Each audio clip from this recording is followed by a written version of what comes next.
आप सभी को मेरा प्रणाम, आपका स्वागत है। उदयनिधि स्टालिन के बयान की पूरे सनातन धर्म का समूल नाश कर देना चाहिए।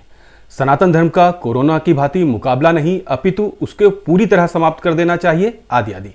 उन्होंने तो और भी बहुत कुछ कहा। खैर, यह सब सुनकर स्वाभाविक है कि पूरे देश में सनातन धर्म को मानने वाले लोगों में बहुत गुस्सा है एवं भारत की राजनीति इस मुद्दे पर चरम पर है। मीडिया और सोशल मीडिया सभी जगह यही मुद्दा छाया हुआ है। अब कल तो ए राजा ने यह भी कह दिया कि सनातन धर्म HIV की तरह है। यह वही ए राजा है जो 2G घोटाले में जेल काट के आए हैं। एक यूपी के स्वामी प्रसाद मौर्य हैं, वह तो आए दिन कुछ ना कुछ बकवास सनातन धर्म के प्रति निरंतर कर ही रहे हैं। आपको वर्तमान कांग्रेस अध्यक्ष मल्लिकार्जुन खड़गे का बयान याद है जो उन्होंने 2018 में दिया था कि यदि मोदी इलेक्शन जीतते हैं तो सनातन धर्म और अधिक मजबूत हो जाएगा। अब यहाँ पर एक प्रश्न यह उठता है कि सनातन धर्म में आखिर इनका क्या बिगाड़ा है? आखिर ये इतना बौराए हुए क्यों घूम रहे हैं, क्यों अपना कलेजा फूके दे रहे हैं?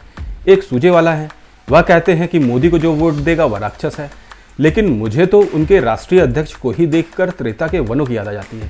अब हम कह नहीं सकते कि सूजेवाला जी की विचारों का जन्म किसे देखकर हुआ। खैर, अब यह सब तो चलता ही रहेगा, चुनावी मौसम आ गया है। आइए पहले इनकी पार्टी DMK का इतिहास जानते हैं। ब्रिटिश भारत के मद्रास प्रेसिडेंसी में 20 नवंबर 1916 को एक राजनीतिक पार्टी की स्थापना की गई जिसका नाम था जस्टिस पार्टी, जो केवल ब्राह्मण विरोध के नाम पर उस समय लगभग 13-14 वर्ष शासन में भी रही। ब्राह्मण घृणा अथवा ब्राह्मण विरोध की सच्चाई का सत्य आप इस प्रकार जान सकते हैं कि 13-14 वर्ष सत्ता में रहने के बाद भी इसकी ब्राह्मणों के प्रति घृणा में कोई परिवर्तन नहीं आया। अरे भाई, आपको व्यवस्था से कोई परेशानी थी, अब आप सर्वशक्तिशाली हैं तो अपने अनुसार परिवर्तन कर लीजिए, व्यवस्था में सुधार कर लीजिए, स्वयं को समाज को योग्य बनाइए। किंतु यदि आप उसके बाद भी निरंतर आक्षेप लगाते रहते हैं तो इसका अर्थ यह है कि यह आक्षेप नहीं अपितु षड्यंत्र है।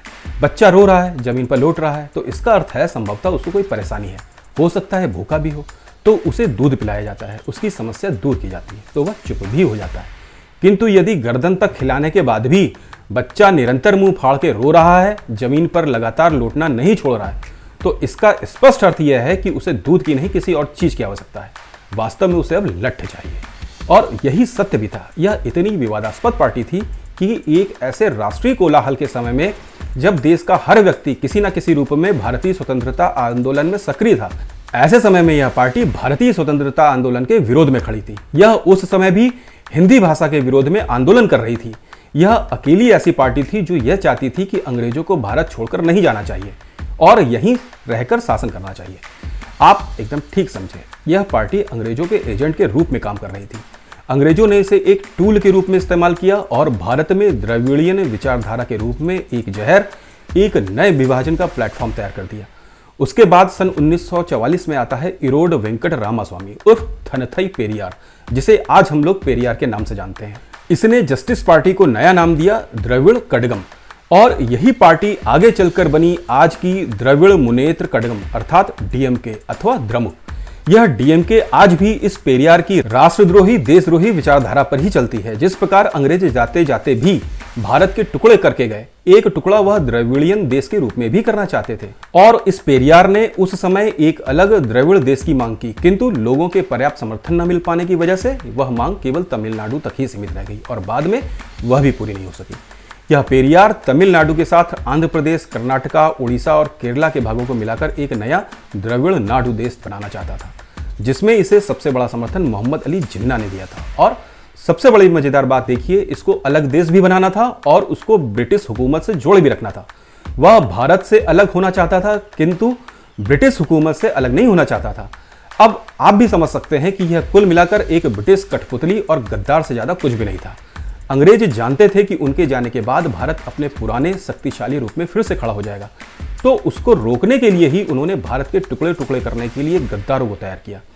इसी पेरियार ने तमिलनाडु में सेलम जिले में सन 1971 में भगवान श्री राम और सीता जी की नग्न मूर्तियों को एक ट्रक पर रखकर उनको जूते चप्पलों से मारते हुए निकाला और इसके बाद आयोजित सभा में कहा कि एक विवादित महिला द्वारा गैर मर्द से नाजायज संबंध रखने में उसके पति को कोई भी ऐतराज नहीं होना चाहिए और किसी गैर की पत्नी को प्यार करना, उससे संबंध रखना समाज के लिए बहुत आवश्यक है। इस नीच और राक्षसी प्रवृत्ति के व्यक्ति के लिए क्या कहा जाए जिसने सारी सीमाएं पार कर दी हों।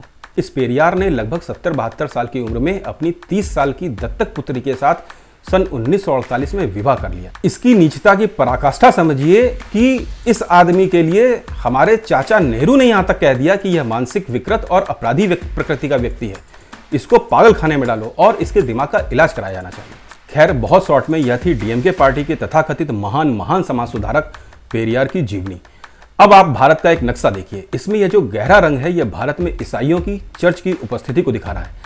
आप यहां से यह जान सकते हैं कि केरल से लेकर नॉर्थ ईस्ट तक कोस्टल एरियाज से होते हुए कितने व्यवस्थित तरीके से क्रिश्चियनिटी अर्थात चर्च की उपस्थिति दक्षिण भारत में कितने प्रभावी तरीके से मौजूद है। और आप यह जान लीजिए कि यह मौजूद नहीं है, इसे मौजूद कराया गया है। यह सभी कुछ चर्च के रचे हुए षड्यंत्र के अतिरिक्त कुछ नहीं है। और यह पार्टी आज भी केवल क्रिश्चियनिटी की राजनीति करती है और चर्च के मोहरे की तरह काम करती है। और एक बात स्पष्ट रूप से हम अपने दर्शकों को बता रहे हैं कि देखिए, यह हम लोग इतने अच्छे से नहीं जानते हैं कि भारत हिंदू राष्ट्र है अथवा नहीं है, लेकिन आप यह मान लीजिए कि यह जितने राष्ट्रद्रोही हैं, यह बहुत अच्छे से जानते हैं, वह इस बात से बहुत अच्छे तरीके से वाकिफ हैं कि भारत एक हिंदू राष्ट्र है और भारत पर कब्जे के लिए उन्हें सिर्फ हिंदुओं का सनातन धर्म का ही सामना करना पड़ेगा, सनातन धर्म पर ही विजय प्राप्त करनी पड़ेगी। तो यह उनकी कुंठा है। जो काम 200 साल रहकर यहाँ अंग्रेज नहीं कर पाए, वह चर्च के षड्यंत्र से, चर्च के माध्यम से यह डीएमके जैसी पार्टियां इस तरह के बयान देती रहती हैं और भविष्य में भी देती रहेंगी।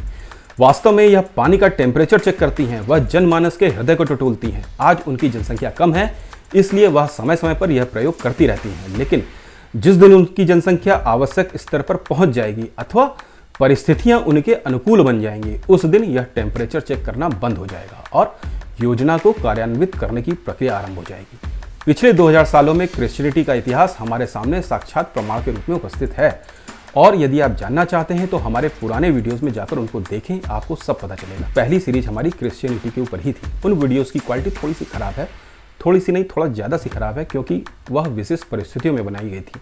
वहाँ का टेम्परेचर बहुत ज़्यादा था कि वह मेरे बर्दाश्त की सीमा से बाहर हो रहा था। मुझे तो सामान्य रूप में भी बहुत अधिक गर्मी लगती है।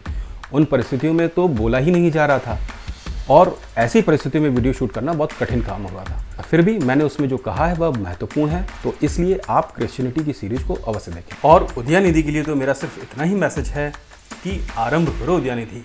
उदयनिधि स्टालिन, तुम आरंभ नहीं करोगे तो इस प्रक्रिया का अंत कैसे होगा? ऐसी प्रक्रियाओं का आरंभ राक्षस ही करते हैं, बस प्रतिक्रिया कोई और करता है और उनका अंत कोई और करता है। और हमें भारत में अब इस प्रकार की राजनीति और राजनेता भी नहीं चाहिए, सब कुछ शुद्ध होना चाहिए। तो अब आप लोगों से निवेदन है कि वीडियो को लाइक और शेयर कर लीजिए, कमेंट भी कीजिए और चैनल को सब्सक्राइब अवश्य कर लीजिए। आज के लिए बस इतना ही। जय हिंद, वंदे मातरम।